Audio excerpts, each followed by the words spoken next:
Y'all, I'm so excited for this conversation today as we welcome the United Women in Faith General Secretary and CEO, Sally Vonner. Sally, thanks for joining us. Great to be here. We are sitting right here in the Texas State Capitol at the end of United Women in Faith legislative event.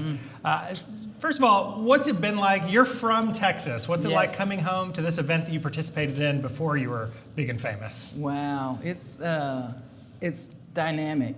I was so proud of our members and their determination and their thirst for learning, and then to see them mobilize today at the Capitol, I mean, my heart is just about to explode. And, you know, coming home and to Austin, I have some history here with my mother in leadership in different state boards, but now where I am in my life, I have a totally different appreciation for the work she did, and now to be a part of this work. It's been a while, many years, probably, I told B, probably over 20 years since I was part of a legislative event. But I'm so proud to say it's a part of my history and a part of my growth, and it has influenced me, not just back then, but I've carried that with me in every place now that I show up in terms of advocacy and being active in civic engagement. And so it's great to be home. Texas, I'm not so happy and proud of how things have turned out in terms of some of the policies. Yeah. However, I'm still a Texan through and through. Now, you talked about your mom during your keynote last night, and I loved the way you talked about all of the different ways that she served, from boards and commissions at the state level to attending school board meetings. And I'm going to hold you accountable because we've talked about accountability. You said you're going to start going to school board meetings when you get home. So talk about the everyday work of advocacy that your mom inspired in you, and that hopefully our members will take home with them. Yeah, it's so important because it's you have to have that, get to that place where you understand that your existence in this world is not just about you, but it is about how you engage with your neighbor. That's scriptural, we know. Right. And I'm a person of faith, that you have to be engaged and concerned about all of those around you, not just your household or yourself. And so for me, that's been the greatest growth that I've had over the years in my experiences of activism with anti-racism work, with immigration work, now with United Women in Faith. Our priorities are climate justice and ending mass incarceration and criminalization of communities of color. And so it's a journey, and I understand it's a lifelong journey. So I have to stay engaged. I saw my mother stay engaged at every level. I mean, she started out as PTA president, and I felt like she was the PTA president every year of my elementary school existence. Love that. So it was no acting out of order because she didn't go for that. But anyway, to see her advance in her leadership, and she worked the polls. She was election judge. So she was ingrained in every aspect of activism and advocacy that was near and dear to her heart. And she didn't do it for herself. She didn't do it just for her children. Public education was a big thing for her because she grew up in the days of Jim Crow. She grew up in the days of segregation, and she fought hard for desegregation.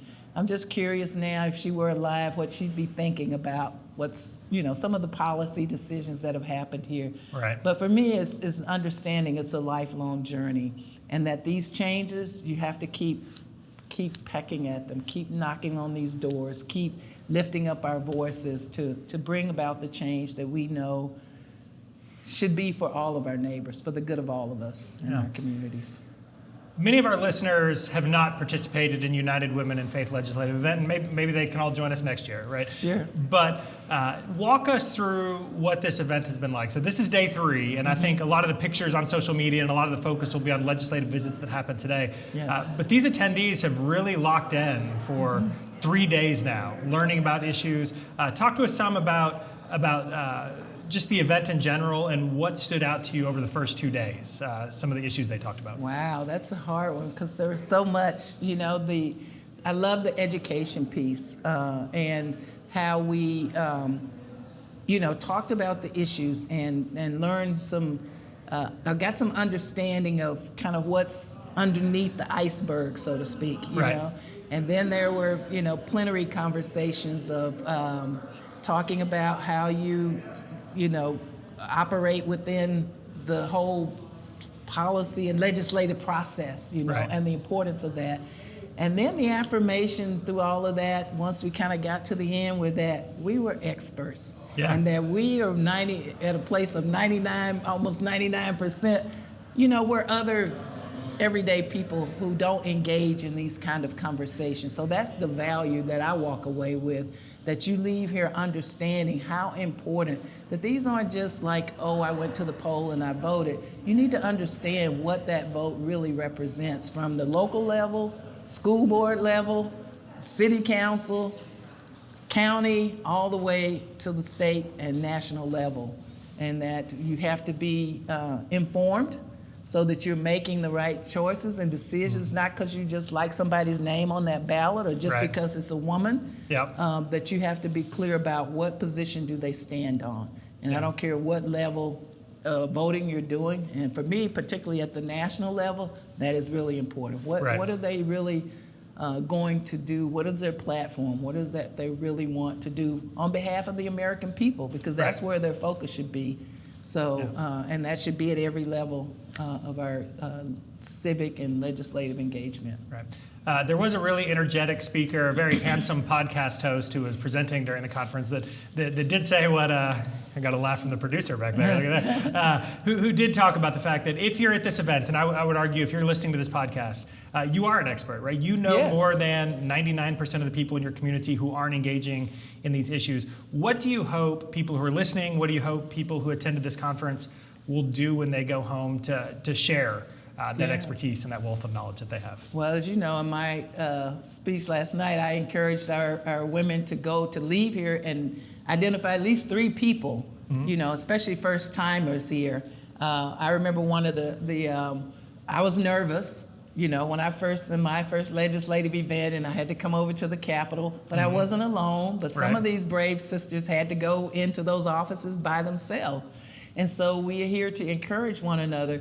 But at the same time, when you go back home, going to your home offices of these legislators and continuing the message, continuing to take it, and showing up over and over, but also inviting others to go and join in that process. And so I hope that when they leave here, they're fired up, that the fire will keep burning, and they know what is at stake right now. And that our voices, particularly as Christians, our faith calls us to put that faith into action. Yes. And with love for Yeah. justice, that our God is a God of justice. And so we're called to this ministry and to this work. So I don't look at it as just a task or just something fly by night, you're just gonna come do this. No, this is about serious work and making our voices heard and speaking up and saying, we believe this is how we should be treating our neighbors, or how we should be, as a state, welcoming and inviting all of those who choose to reside here. So the Texas Impact staff can talk over and over again about how important it is to build that relationship with the legislator. And you've mentioned that. Go back to the district office, bring your friends, bring cakes, build authentic relationships with those offices. But what does it look like if we go back to our United Women in Faith circles? What does it look like if we go back to our congregations? Sure. What does it look like to do that well, to bring that love of justice to those different groups? Yeah, I think it's, telling our legacy and our story. United Women in Faith and our predecessors have been involved in social justice, social action, so much so, not only on a national level, but also globally, So we own, our headquarters is in a building we own right across the street from the United Nations. Right. Because our women back in the 50s, when the United Nations was being birthed, said we need to be there. Right. And they had the wisdom and the wherewithal to raise the money to build and construct this 12-story building. I think it's 12 stories, but so amazing. And then we have the United Methodist building in Washington, where the United Methodist Church's presence around social justice and issues. So taking it back home and sharing what we've learned here with our congregations, with our other members in our various units and churches, I think will light some fire. Yeah, we're going to meet with some resistance because everybody's not going to want to hear it, or some people feel like the church shouldn't be involved in, quote, politics. But, I've heard rumors about that. Yeah.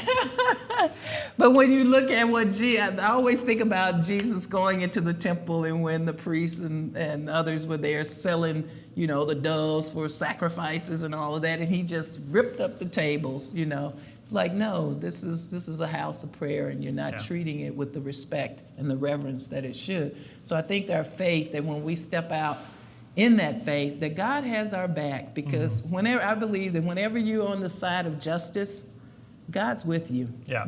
It may not feel like it in the moment, because my mother experienced a lot of isolation for the positions that she stood for. But at the end, she had great respect. And I think you can probably ask any activists that have been in the course for a long time, that there comes that time when people, years from now, will see that you were on the side of justice, you were on the side of right, and history and your legacy will continue. Yes. And so I'm not saying I'm about building just your legacy, but if you stand on the side of justice, in time, the truth will reveal, and that you made the bold stance to do it. And so I hope that our women will take this bold stance in this fire, and know that the big thing is they're not alone. Yes. That they were here with women on Zoom. They were here with over, 250-something here in the space? Yep. So that gives you strength. That gives you power to know you're not alone in this journey. And they have the contacts. They can call each other, stay encouraged, hear what's each other are doing, and what works, what doesn't. And I understand that Texas Impact has, through your website, have those connecting points.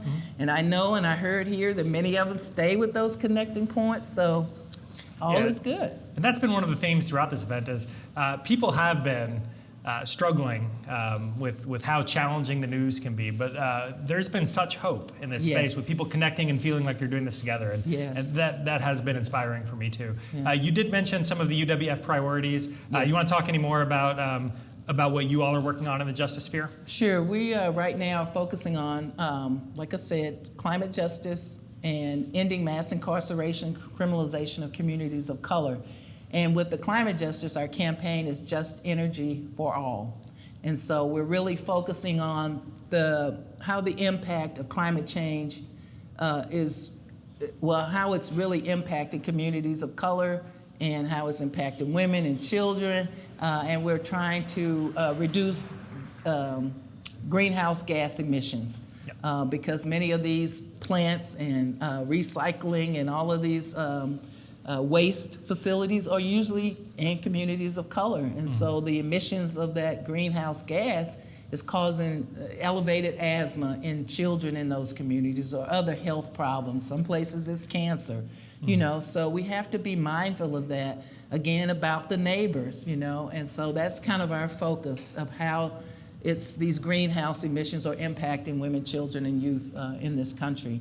And then the other, with our ending criminalization and ending mass incarceration, criminalization of communities of color, our campaign is eliminating the school-to-prison pipeline. Right. Because that's a big issue across this country. Came out a couple times this week. Yeah. Yes, where children of color, or particularly girls, are being basically criminalized for just being a child. Right. And, your acting up might be perceived as, you're almost, some cases, especially teenage girls, are treated as if they're women. And they're not, they're children, they're still developing. And so you can't, take their acting out as just, they want to be grown, or they want to be this. But in reality, there needs to be counselors available to really help children process what they might be what might be happening in their home, in their environment, or what is it, or why is it that child may be having a struggle in school. Right. Sometimes it's bullying, sometimes it's self-identity, whatever the case might be. We need to support the children in that way. So we are working very hard, and looking at bills that I can't remember the congresswoman has a bill that right now about push out. And so we've been mobilizing our members to take action and keep sending those messages saying support, to our Congress persons to say support this bill, support this bill, support this bill. All right. Shameless plug time. Where can they find more information? Go to uwfaith.org. uwfaith.org. You don't need the Love it. www, just uwfaith.org. Well, Sally, it's been great hanging out with you the last few days. Thank you so much for coming home to Texas. And I'll say thank you to Scott, to all of the staff, Moorhead, and all the staff of Texas Impact for being on this journey with us for 37 years. 37 years. And I pray and hope that more folks will come, women and men are welcome, will come next year and be a part of this amazing event. If you don't believe life transformation can happen, just come. I love that. Sally, thank you so much. Thank you. I appreciate all you do, and we'll talk soon. Thanks. All right. Thank you.